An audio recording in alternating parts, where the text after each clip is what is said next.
This podcast is proud to be part of the talkSPORT Fan Network. talkSPORT. Powered by fans.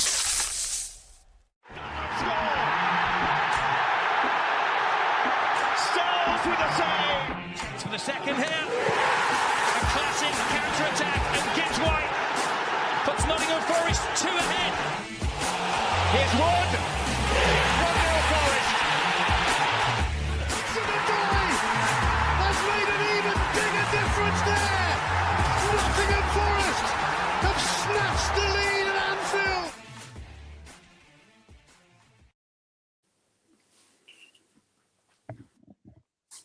Hello and welcome to Decision of Fred Sidler Trent as we come to you shortly after Nottingham Forest 1-0 defeat away at Fulham in what seems to be a very annual occurrence, losing at Craven Cottage. I'd like to be joined by Lee Clark and Danny Tring. Lee, firstly, how are you? Yeah, all good. It's still Christmas, despite Forest's best efforts. Christmas isn't cancelled just yet. Just yet, at least, yeah. And Danny, what about yourself, apart from being very tired from getting in late last night? Yeah, like you say, Christmas is still here, so let's think of the positives. But yeah, I'm good. Yourself? Yeah, not too bad, thank you. Not too bad. We'll have a look at. We'll go from the top. We'll see. Try not to do too much into this, Lee, but we'll start off the team first and foremost. I mean, we all knew Sangaro was going to come out because he went to AFCON, but obviously Big John kept his spot in goal, and Douglas Luiz came in for him. In pretty much that was it in terms of changes. What were you pretty happy with that? Content with that? Obviously, a few times surprised on the bench as well. Taiwo came back on the bench, for example. How did you sort of feel the team? Would you have put Luiz there? Would you have gone for Dominguez instead, for example? I'm sure we'll come on to the Taiwo situation. Yeah, it was the team that I think everyone wanted to see picked after the Tottenham game. I thought Luiz would play instead of Sangare. I always like to see Dominguez play, but I just felt that Luiz would get the nod. I think he's been waiting kind of, well, not waiting patiently, I suppose. He's been waiting to get fully fit, hasn't he? So I thought he'd be the one that got picked. But yeah, it was, I think if you look at, I always like to have a look at if any fans of the opposition are chiming up on our team. And I think if you look at some of the comments, Fulham fans were pretty concerned that our team looked considerably stronger than theirs. But as we know, this league this season, football's not played on paper, is it? So yeah, it was a positive team and one that certainly should have put a better performance in than it actually did. Yeah, I think the performance aspect is the crucial part of that because again, we know those players are better. We know they are. And I mean, but Danny Forest started fairly brightly. I mean, well, all things considered, looked to make a few things happen, had the ball in decent areas. Probably should have taken the lead, really, with, well, I don't know if that's harsh for me to say, but I felt it should have personally taken the lead when some lovely play of Hudson-Odoi and Gibbs White, lovely flick around the outside from Gibbs White to Williams, who cuts it across to Jesus, who seemed to snatch at it and then blazed it over. And then shortly after that, Anthony Robinson passed the ball to him. I suppose Anderson put in a good block for that one, I suppose. But do you think we should have maybe been a bit more clinical with those two chances? Yeah, with the first chance, I mean, out at the ground, I said straight away, he's got to do better there. It just, even if he gets on target, you can give him a bit of forgiveness, but it's not. He's blazed it over. And it's one of them where in the build-up, it's like it's the only place really the ball could have been pulled back to for you to get a chance. And it was there. That was the movement was there. But yeah, it was just very rash. And then the one where he got given the chance where Robertson slipped him in. To be fair, it was in the ground. It looked like a great block from Anderson. He was very alive to it and switched on and chucked his body on the line. And I mean, I rate Anderson. I think he's a cracking centre half. To be fair, so yeah. With the second one, I was happy he shot. To be fair, I thought, I'm glad he's been a bit greedy because that's what you want to see with your striker. But the first one, I do think he should do a lot better. Really, I mean, the Premier League strikers, aren't they? I think we've spoke about it in the group. Like we need to be taking them chances. They're the chances that your strikers take, and then we might be winning that 1-0 rather than it going down the other end and them scoring it because there was. Up to that point, there wasn't really much in the game at all, really. I mean, it was, I don't know what it looked like on TV, but they were very poor. The amount of quality on the pitch up until that was probably the only real bit of decent play which actually carved open a chance. So, yeah, for me, he should do better with the first. Second one, I think it's good defending. First one, I'd like to see our strikers do better, yeah. Yeah, I'd agree with that. I also think that, again, it's hard to say because Jesus, we'll come on to it a bit more later. Jesus has obviously been very good. You know, his work rate's incredible, sort of thing. But, you know, like you said, in our chat, 1 league goal in 16 appearances is poor. Like in a world where goals is currency for a striker, that is poor, I'm afraid. And yeah, Wood probably scores that chance as well, unfortunately. But yeah, obviously, moving on, Lee. Fulham's main issues came down from the left-hand side for us. I thought Savona had a bit of a tough night with Robinson and Kevin, especially going down that flank. And then literally, again, much like the Brighton game, seconds before half-time, Kevin wriggles his way into the box. Louise sort of blocks the first challenge, but then tries to get the ball, clips Kevin for a second. Referee gives a penalty. From your official standpoint, do you think that was a fair decision? I mean, what I found interesting was I did initially think I found that's fair game. Like he's gone through him to get the ball, sort of thing, whatever. But Carragher seems to think it was quite harsh, which is surprising if he's backing Forest. He said that the one at the weekend, Everton v Arsenal, was identical to that and wasn't given, but this one was. So where do you sort of stand on that with your official hat on?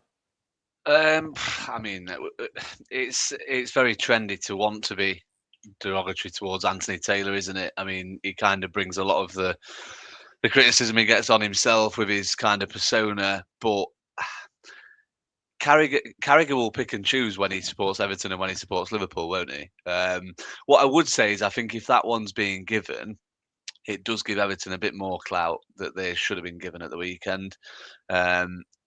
But as we've said before, two wrong decisions doesn't necessarily mean it's correct, does it? So I think it's a pen. I think we'd want it at the other end. I think the interesting thing is if he doesn't give it on field, does it get overturned? I'm not sure. I think what Carragher won't say because he works for Sky is that if it's not obviously at the weekend it wasn't given, and Everton are playing Arsenal and it got looked at and it didn't get changed. So if it's Forest Fulham, would it get looked at and still get changed? Possibly. But I don't know what, for an experienced player, it's just such a strange thing to do because he's looking at the player's back. He's going nowhere. He's got to lay that ball off. At that point, he's then got 3 defenders around him. It's not like he's about to shoot and he's just fouled him.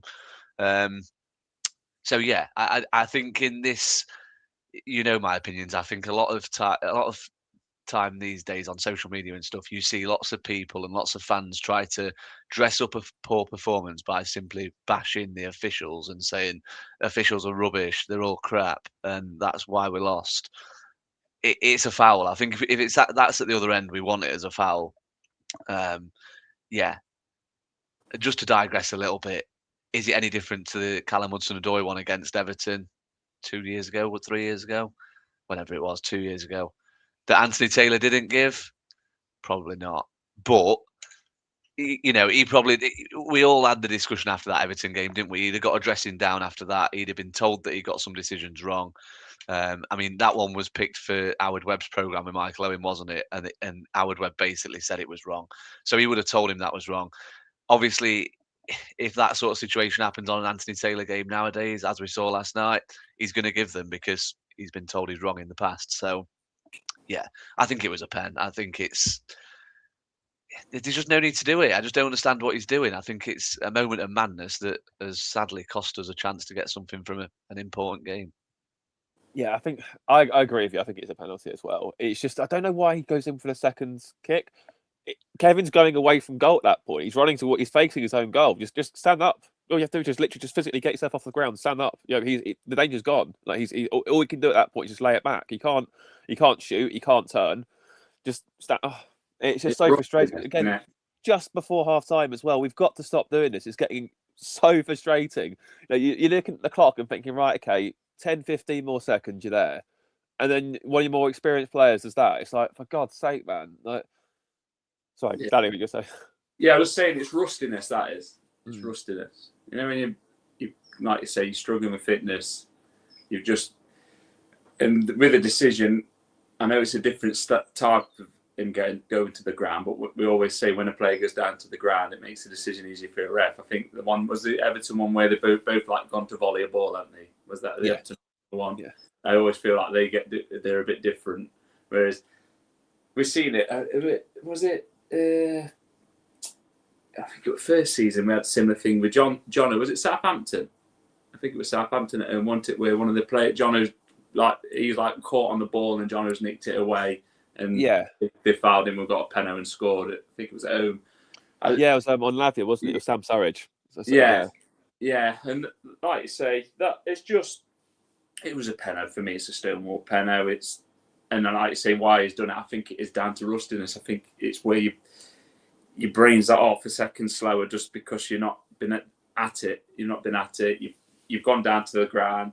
Like you say, when you're sharper and a bit more switched on, you don't make them mistakes. But that's what you get. That's what you get when you're coming in and out of teams. Like you say, they played against? Was it Utrecht? Was it Utrecht? He did 45 against? Yeah. No. Yeah. Utrecht is. He, like you said, even Dyke said he wasn't fit, but he's just experienced enough to manage his body, and that's a situation where it's just got top side of him for me. It comes down to rustiness. Definitely, yeah. I mean, obviously, the impetus then Danny was on Forest to get a goal back, and didn't really, I think we could have been playing now, still probably wouldn't have scored. Mostly shots from range, Murillo, Gibbs-White, etc. Williams had one outside the box that Leno saved. There was a header chance from Milenkovic right at the end. He just seemed to miss. I don't know if he was pushed or whatever else, but it was just poor, wasn't it? I mean, and we got to talk about the subs as well. I mean, I know obviously you're leader of the Taiwo One fan club and whatever else, but it doesn't really bode well for Kalimawendo, does it? If he's coming on instead of him. Oh no, like you say, I'm Taiwo's biggest fan. I am, but. It's like I said, I've said it with Louise and I'll say it with him. It got caught offside because it's rusty. It's like, what do you expect him to do? He's not kicked a ball. Probably, I imagine he's not even trained until this week because I think this week was the first time we've seen him actually in training on photos and stuff. So it's just a bizarre thing. And like Kalimawendo, last thing he did, I know he'd come on for, what did he come on for? Was it like a minute or something? But yeah. He scored. He's made a goal himself at Utrecht. We've all turned around and gone, "Oh, fair play to him." Like he's had no service, and then it's took Taiwo to be. Let's be right. He's probably not fit, is he? We know he's not fit anyway, and he's still getting. He's coming on in minutes. What was it? He got half hour, didn't he? Something like that. 25 minutes. Taiwo. Why Kalimawendo's coming on at 90th minute? It's hard as a player. If you put yourself in Kalimawendo's shoes, what are you thinking? Like, it's a nothing to lose game from there. He could come on against Fulham. If we don't score, we don't score. But if he does score, you're like, it can give him a bit of a boost. Whereas with Taiwo, I'm like you say, I'm a massive fan. We're all just waiting for it to end, aren't we, at the minute? So if he comes on yesterday, not many people think, he might resurrect his career now at Forest. It might be back on track. We all know that, unfortunately, with the injuries he's got, he might have scored last night, might have played against City, and then he might be missing 3 months. Like, that's the way his career's going. So I just think, regarding Kalimawendo, it's such a bizarre situation because he comes out, he says, "Oh yeah, he's done well, or he's going nowhere, we don't want him to go," and then you're like, well. It doesn't really look like that when he's having limited chances. Like you say, Igor Jesus snatched at a couple of chances yesterday. Get Kalimawendo in there, have a look at him. It's got nothing to lose. We've 1-0 down, but even the Taiwo sub, it is strange, but he's still bringing Zinchenko on ahead of him. He's still bringing bringing on defensive players when we're looking for a win. Even we love Dominguez. Dominguez at 1-0 down is not going to. We've said it before. We say it about Ryan Yates, don't we? Like, when Yates comes on at 1-0 down, we're like, well, what we expected. Dominguez is of that ilk. He's a far better player, in my opinion, but he's not a go and grab the game by the scruff of the neck and I'll grab it back into this game kind of player. You got backward, and what's it on the bench? Kalimawendo, who, even though, like we say, we've seen him limited. We have. I'm not a French football man. I'm not. We've seen him limited, but just by common sense, if we're 1-0 down in a game, an holding midfielder and a left back, or a left winger and a striker, I think I know I'm opting to try and get me back into a game. Yeah, I just found it so bizarre last night themselves. I mean, poor Taiwo, bless. I mean, even McAtee coming on, like, Yeah. Again, it's getting fits and spurts. It's sort of like, it's just very frustrating. I mean, I'm just looking at Taiwo's stats now, bless him. I mean, he had 3 touches of the ball and was offside twice. It's like, but you said it's hard to be angry at him because, like you said, he's probably hasn't trained the week, probably just come in and it's just the way. Again, like what frustrates me with Deitch at the minute is that I said it to you off air as well, is that when we lose games, we lose them badly. There's no like, oh, there's some positive to take from that. Everton got beat badly. Brighton. Okay, you showed there was maybe some positives from that, but for half an hour we were chasing shadows at our own patch. Shocking. Last night, terrible game of football. 0-0. It was the most 0-0 game going, and we found a way to lose it again. And it's very frustrating because like it just feels like he's not properly using the bench that he has at his disposal. And we're hearing rumours now of people like Dwight McNeil coming in. Obviously, Dan Doy wasn't on the bench at all yesterday. It doesn't really bode well for him with that link coming through. I don't know if he was injured or whatever else. Yeah, it's just, I don't know. I just don't know how long term this appointment is going to be, if I'm being perfectly honest. I know that sounds like a bit reactive after a game. We're still 5 points clear of a drop. Forest still in a decent position, all things considered. I know, again, last week we were all loving life for big Spurs 3-0. But it's just there's no middle ground with Deitch, I find. It's either we're very good or we're very bad. There's very little in between. Is that me? Yeah. Yeah. Yeah, no, I agree. I think that's the issue, isn't it? I mean, we've spoke about it. I think what it is we've bought him in. We've said it before. We bought him in to steady the ship, and he's done that. No one can say he hasn't. And when we get these good performances, let's be honest, we go over the top because we don't expect it with Deitch. None of us do. None of us expect us to go and beat Liverpool 3-0 with Sean Dyche as a manager. None of us expect us to go and beat Tottenham 3-0 with Sean Dyche as a manager and play as well as we did. Whereas it's like almost like this is the norm kind of thing. When we have these bad performances, we're like, oh yeah, this is what you're going to get with Dyche. Whereas on the flip side, when we win, we never really go, oh, well, this is what we're going to get with him. It's always like, well, we weren't expecting this kind of football. So it is. We are poor, but then it's when we do lose, it's putting a finger on how it was so bad. That's what the issue is. That's the struggle. It's like, to a man yesterday, I mean, before we had the excuse, and I said it, well, when Murillo don't play, we're not the same team. Well, they played last night. And to a man, I don't think there was one not one. Usually we could say, oh, well, he did all right. There wasn't one that did all right last night. Not one. There wasn't. Going up and turning out and putting a 5 out of 10 is not good enough.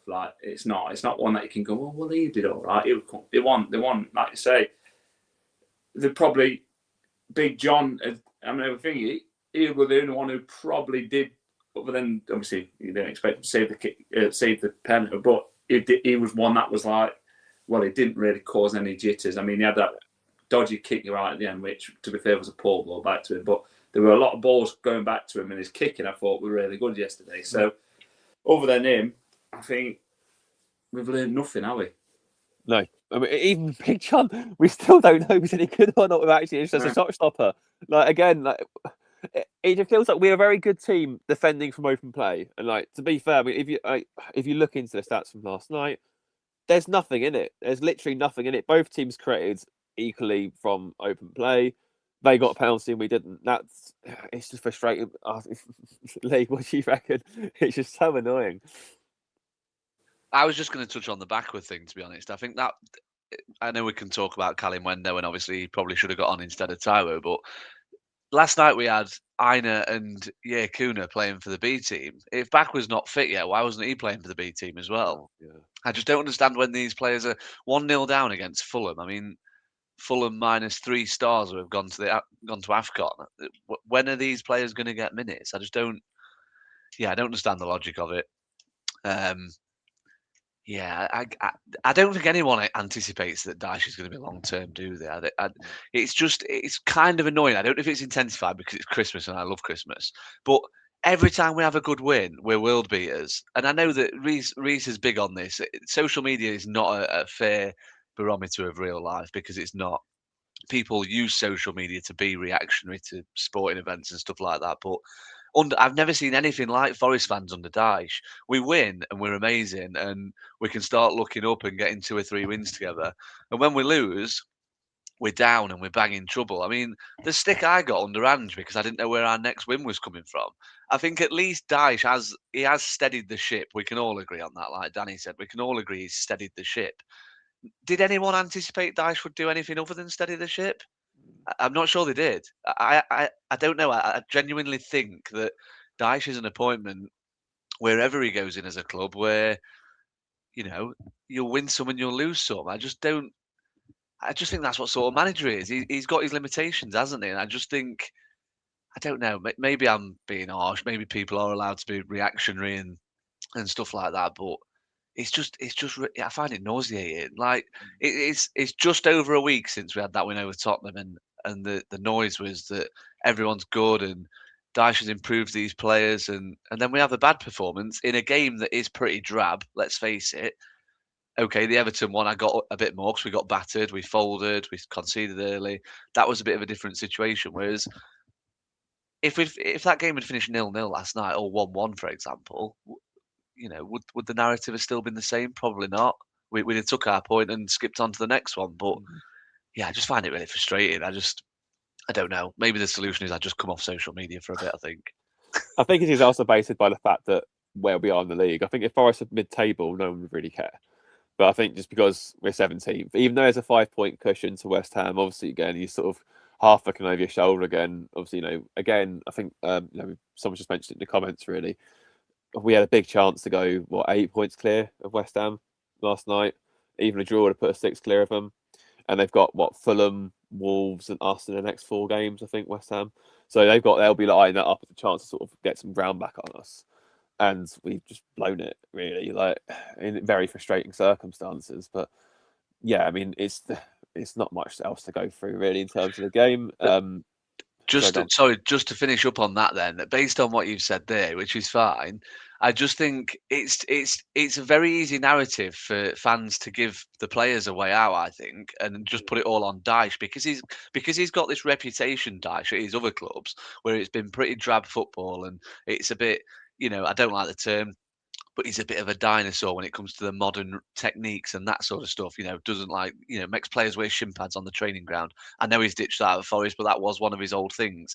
I just think it's a very easy way out for fans at the minute, and maybe I'm guilty of this as well, to go for Dyche rather than go for these players.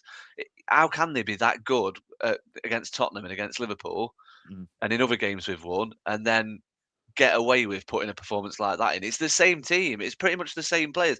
I'm the founder of the Callum Hudson-Odoi fan club. What did he offer last night? He did nothing. If Dan and Doy plays like that, everyone has a field day. It's the same players. I think the players have got to start getting some of this.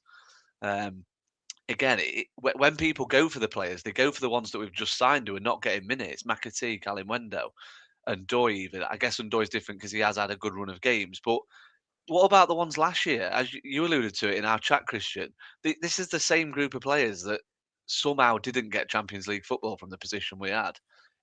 There's some sort of lingering effect, and I'm not saying they should be bashed because we need them because they're what we've got, but I just think this go for Dyche because his football's rubbish is getting a bit tiresome for me, and I think the players have got to start, coming in for a bit more criticism than Dyche. I think it's a fair point. I mean, again, I've said before, there is a mentality issue with that team. I think we saw it last season. It's fine when things are going well and, you're winning games and whatever else and, you're happy with Larry. When it actually comes to getting over the line, though, you look at last season. I mean, again, we were when we beat Man City at home, I think we were 8 points, something like 8 points clear of them with 8 games to go, something like that.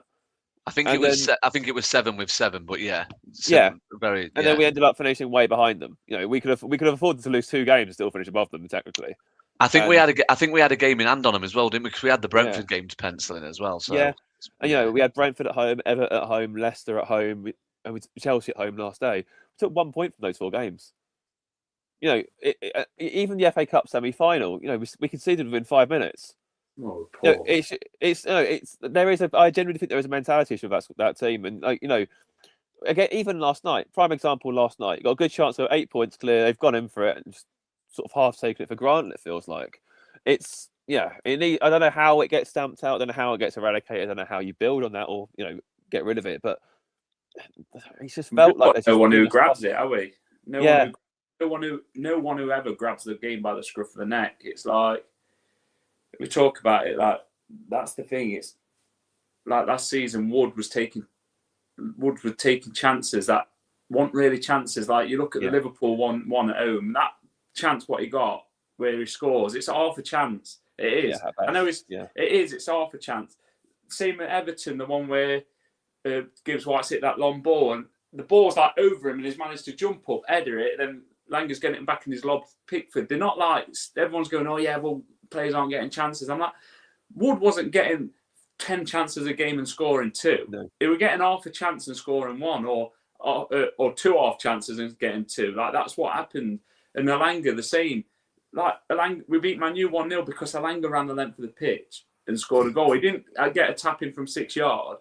Whereas at the minute, like you say, when we're bad, it's like I know we praise we love Sangare.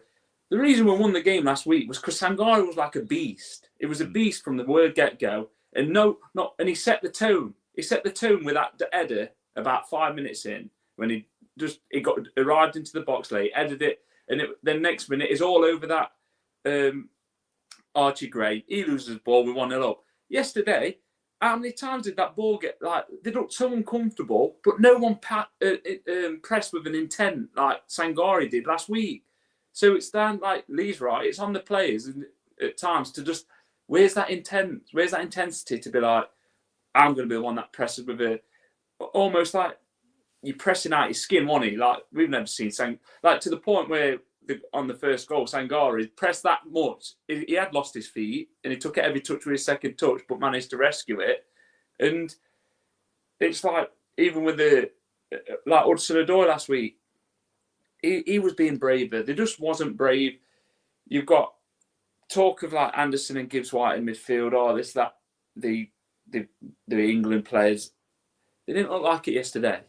Let's be right. They didn't. They've got, and like Lee's talking about seeing the players.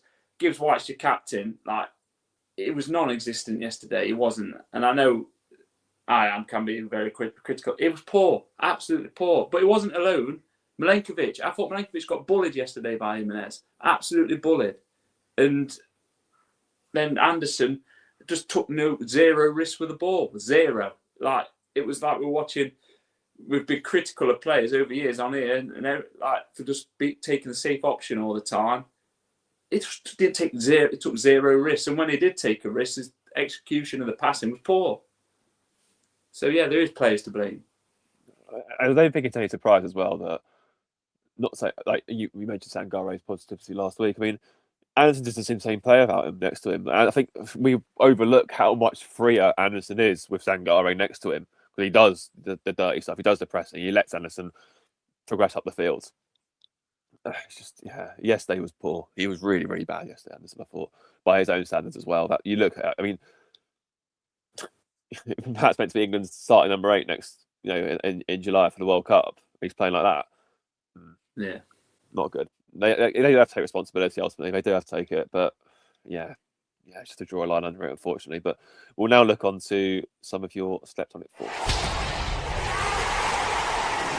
Red side of the Trent. Slept on it thoughts.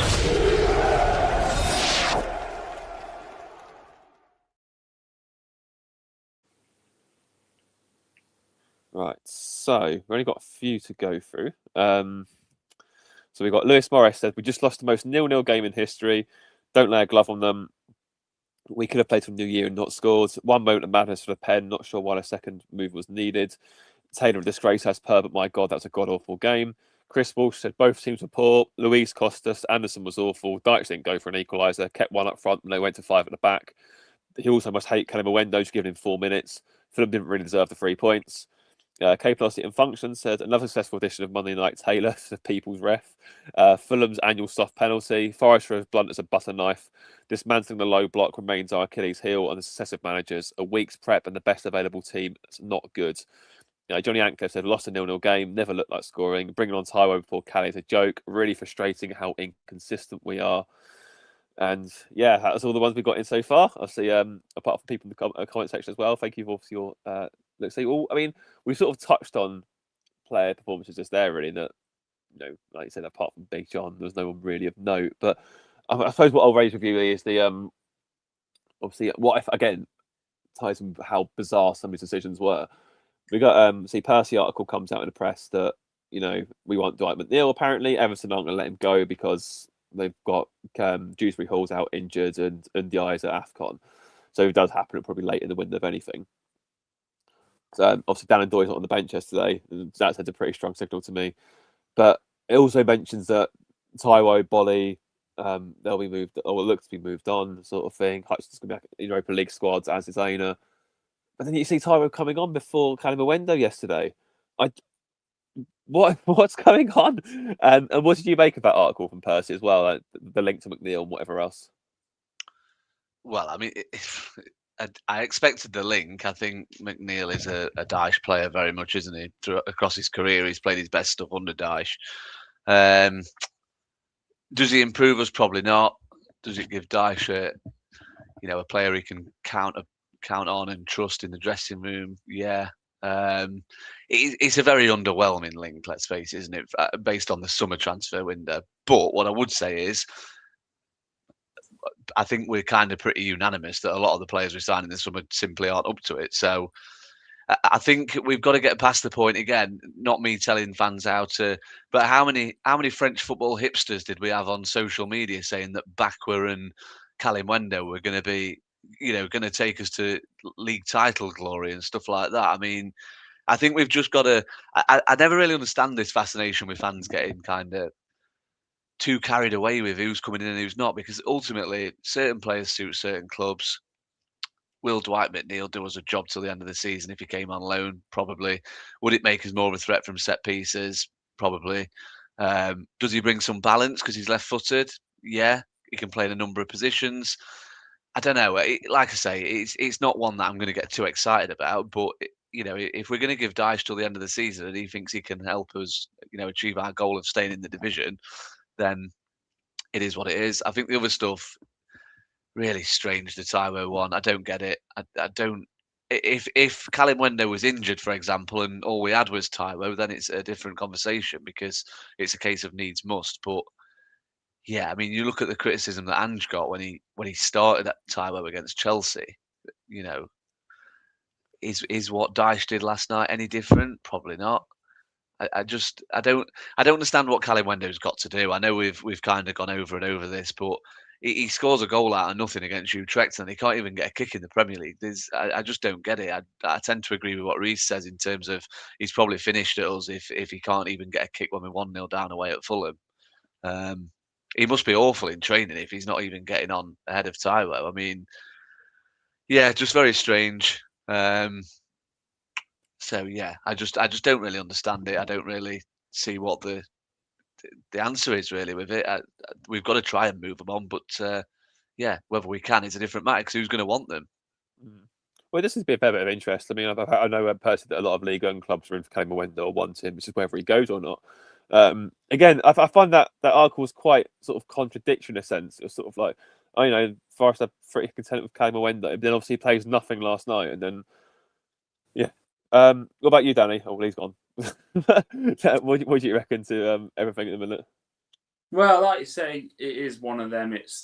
You're looking at Taiwo coming on and get ahead of Callum Owendo. I don't think there's a fan that would have put Taiwo on ahead of him. They wouldn't have. And like you say, especially after the article, when there's already murmurs of Callum Owendo wanting, should we were all thinking he should be moving on. Like he's got to sort his own career out, and at the end of the day, he's not come here to sit on the bench and play minimal minutes. He hasn't. And then the McNeil thing, is it like the Dyche appointment? Is he a player that our ultimate aim at the minute is to survive in the Premier League? Does he think we've got more chance of surviving in the Premier League with McNeil on the wing rather than Backward or Ndoye or even Hudson-Odoi or Hutchinson? Does he think that if I'm going to stay in this league, these are the type of players I'm going to need? There can be, can't you? You can have a player who potentially ticks a box for you to stay in the league, and then you likes of these backwards and that, when they hit the ground and they settle, they might elevate you, but they're going to need time to elevate you, whereas McNeil might come in and not need that time. His experience in the Premier League. Dyche might have the confidence in putting him in. And that's what it comes down to. Like, we can all have an opinion. The fact is, Dyche isn't confident in Callum Wendo coming on in the Premier League. He isn't. And he's more confident in Taiwo coming on than him. He knows that whether it's right or wrong, which most of us will think is wrong, he's picking these players because he's confident in them. He's confident that they're gonna come on and have more of an impact in the game than Callum Wendo is going to come on and have an impact in the game, or Backward is going to, like you say, if he got McNeil yesterday in that side, McNeil's coming on, isn't he? Like, McNeil's probably first sub on. We touched on it yesterday. Like, I don't want to get onto on about Yates or what's it, but if Yates was fitting on the bench yesterday, he would have been the first sub on at half time, because that's just the pattern of what we've seen with Dyche. Like, he has confidence in picking him. What he sees that he does, I'm not sure, but there is a reason why these players aren't getting minutes, and it's like, but they are strange. There's no pattern to it. It's like McAtee doesn't get a minute, then yesterday he comes on for 20. If drags Gibbs White with 20 to go, McAtee can't get on in certain games, and he gets bought off at half time at Utrecht, and you're like, well, where's the consistency in any decisions you're making? I don't see what the consistency is. It's very bizarre. And then, like, for the players, they must be thinking the exact same. It's like Callum Wendo's probably thinking, last thing I did really of any note where I got a chance, I scored a goal, and now I can't get on the pitch. And a bloke who's been injured and probably not trained all week is getting on ahead of me, and you bring him on in 90 minutes. And what's he saying to him at 90th minute? Yeah. Go on, win us the game. Like, it's all a bit odd. It's like you say, there's very strange things happening. I mean, I don't know if we're going to touch on it, but it's like with Douglas Luiz, I didn't think he was fit yesterday. I've said it. I watched him warm up. He pulled up in the warm up. He like a ball went long and he's overstretched and jumped, and he's like winced and he's kicked the ball back to, I forgot who was like playing on balls with, and he's like, gone, no, don't give it me, don't kick it me, let me have a minute. And I just felt after that, it just didn't look. It looked like he was playing at the limit for me, where he knew what his body could do and he didn't want to take it out of that comfort zone. So we're looking at a spell now where we're going to need Luiz to start. If he can't start, we've got to maybe look at getting rid of him. And it pains me to say it because I think he's absolute quality. But in my opinion, I don't know what yours is, he's got to start all the games Sangari's not here. Yeah, pretty much. For it to be a worthwhile signing, do you know what I mean? I think it's interesting. I mean, he still played like 71 minutes yesterday, so it does infer that he's going to be okay to a point, I suppose. But it's frustrating because you're right. When you watch him play, it's like he's a very good footballer. I know he made a very stupid decision yesterday for the penalty for us, but he's passing the ball. He's very accurate. He doesn't tend to give it away. Nearly got an assist last night as well. I thought that ball across for Jesus, wow. Very unlucky.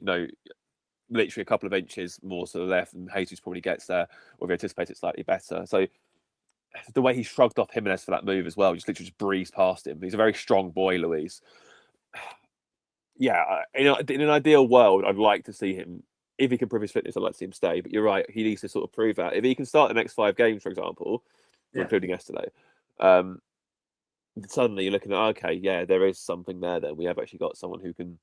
It's just more, does Luiz work with Anderson as well as Sangaro Dominguez? Because while they're both They're very different profiles of midfielder for me. For me, Luiz is you probably play him with Sangaro Dominguez rather than with Anderson personally, just because they both like to get on the ball and play it and dictate. So having two of those is without really a enforcer, so to speak, that about worked as well. Right. You're right. I seen on one of the podcasts there was on about. They went on about Batiste about but how good Anderson and Luiz was at Batiste. And I'm thinking but there was someone else in that midfield with him. Like there was Sangari was sat deep in that midfield. And do you know what I mean? Like it wasn't a 2-man midfield against Batiste when we dominated him. It was a 3-man midfield and Gibbs White were playing out on the right. And like you say, that might have to be the option to go down if they want to play them to a midfield. Because it's just the balance thing, isn't it? It's a balance thing. It's not always... You can see it with England. It's like we can't just pick the best 11 players, pick the best midfielders we've got. We've got to find a balance. That's why Anderson's getting in that midfield. Anderson's not a better footballer than Jude Bellingham, but he's not going to put Jude Bellingham in midfield with Rice and Rodgers at the minute, is he? No. Anderson gives him that balance. So that's it. It's about finding the right sort of balance. I mean, Triggs, obviously, when he was at Villa and had that amazing season, obviously he was with Boubacar Kamara, wasn't he? Who's a very good defensive midfielder, he's not a box to box. Kamara will just sit. He'll do all that the hard yards like Sangare does, like Dominguez does. Anderson does it to a point. I'm not saying he doesn't, but you feel his game's best utilised elsewhere in midfield. But just a quick shout out to our sponsors, by the way. So obviously we've got Trent Side Freds down the bottom. Whenever Alan is on the pod, normally he'll be wearing it. I'm wearing the high vis shirt for our promotion season, which was the last time we beat Fulham for better memories. But you can get a 10% off code with Trent Side Freds by using the code RSOT with 2 T's.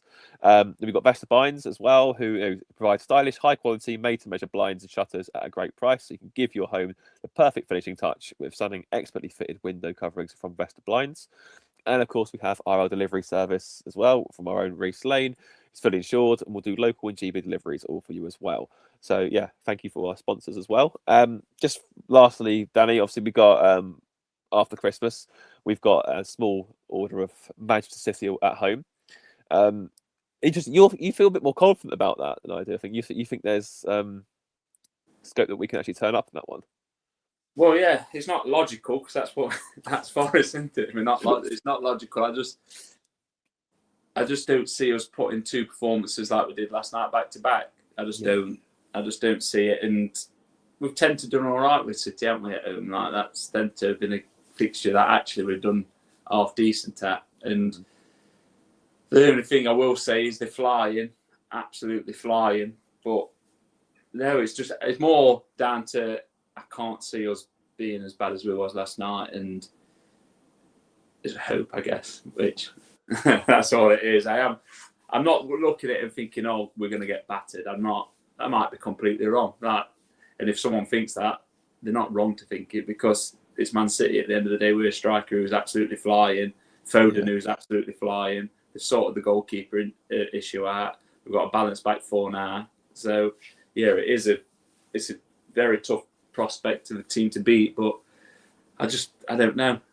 It's just that feeling with Forest you get where it's like I think I seen someone say we'll beat City, lose to Everton, beat Arsenal, lose to Wrexham, lose to West Ham, and you're just like, won't surprise us. We've seen it many times before. I think even when we go back to when we had Lamucci and we beat Leeds at home. And then lost to Charlton. Next game. Gate and Bong masterclass that night at left back. Jesus Christ! But it's sort of ties to the mentality thing I said. Like when there's no pressure on them, almost like when you're playing in Liverpool away and you're playing City at home, Spurs at home, for example. Obviously, there's expectation playing for Forest. Of course, we are bad as what we are, but the actual pressure to win is lower than it would have been last night. No one expects Forest to go to Liverpool and win 3-0. No. But we do expect Forest to go to Fulham last night with 3 of their key starters out and get a result. And maybe there is something in that, in the freedom that plays. Obviously, Elliot loves his winnable games expressions. All games are winnable. He is right in that. I don't know. It would be very Forest if we drew with City at home. And it's like you said, they are absolutely flying at the minute as well. If we got a point from that, you'd probably say a point from Fulham and City wouldn't be the worst return in the world. No. You'd have said, okay, we drew at the Cottage and lost at home at City. It happens. It'd be very Forest if the other way around. It's going to be tough, mate. It's going to be really, really tough on Saturday. But we are at home. You never know. Yeah, like you said, it'd be very, very Forest to sort of get a result there and push on onwards. But yeah, anyway, that's what we've got time for this morning. Thank you all for tuning in. Obviously, it's 23rd of December, so I don't know if you're either working in inverted commas or you're actually off for Christmas or whatever else. But yeah, have a fantastic Christmas, all of us. Try and set Forest through that too much. Massive thank you for coming on, Danny, and for Lee as well earlier. We'll have a review for you after the Man City game, probably. It might be on the Saturday, it might be the Sunday. We'll see how it goes. But yeah, until then, have a great Christmas. Enjoy it with your loved ones and whatever else. And yeah, come on, you Reds. Merry Christmas.